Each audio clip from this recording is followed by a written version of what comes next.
शरद पवारांच्या तब्येतीबाबत आता म्हणजे निवडणुकीचा एकीकडे निकाल लागत असताना दुसरीकडे त्यांना पुण्यातील जे रुबी हॉल क्लिनिक आहे त्या ठिकाणी आणण्यात येणार आहे। बारामतीमधून ते निघालेले आहेत। त्यांच्या तब्येत थोडीशी बिघडली आहे, त्यामुळे निर्णय घेण्यात आलेला आहे की त्यांना रुग्णालयात दाखल करण्याचा निर्णय घेण्यात आलेला आहे।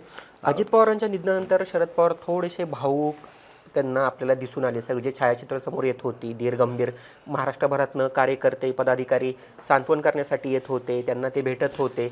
अजितदादांचे जे निवासस्थान आहे सहयोग सोसायटीमध्ये, तिथेही ते 2 दिवस तिथेही ते गोविंद बागेमध्ये येऊन तिथेही ते थांबले होते।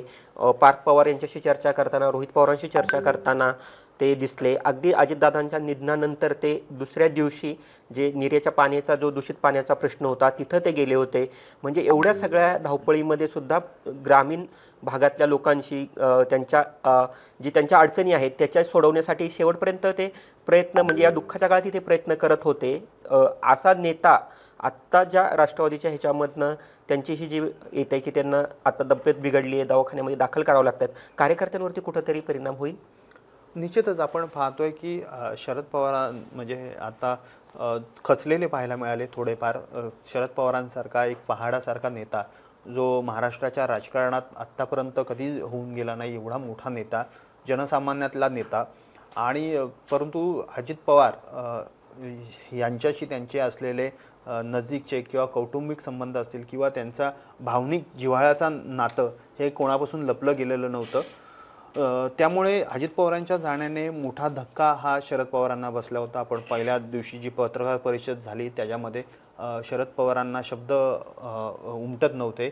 त्यांच्यावरती किती मानसिक आघात झालेला होता, त्यांचा किती त्यांना त्या घटनेचा त्रास होत होता हे त्यांच्या वागण्यातनं बोलण्यातनं सातत्याने दिसून येत होतं। ते किती खचलेले होते हे दिसून येत होतं। गेल्या काही दिवसांपासून सातत्याने लोक भेटायला येत होती, चर्चा होत होत्या, वेगवेगळे जे अजित पवारांचे कार्य केले जात होते, त्यामुळे या सगळ्या म्हणजे त्यामधूनही तणाव वाढला होता त्यांचा।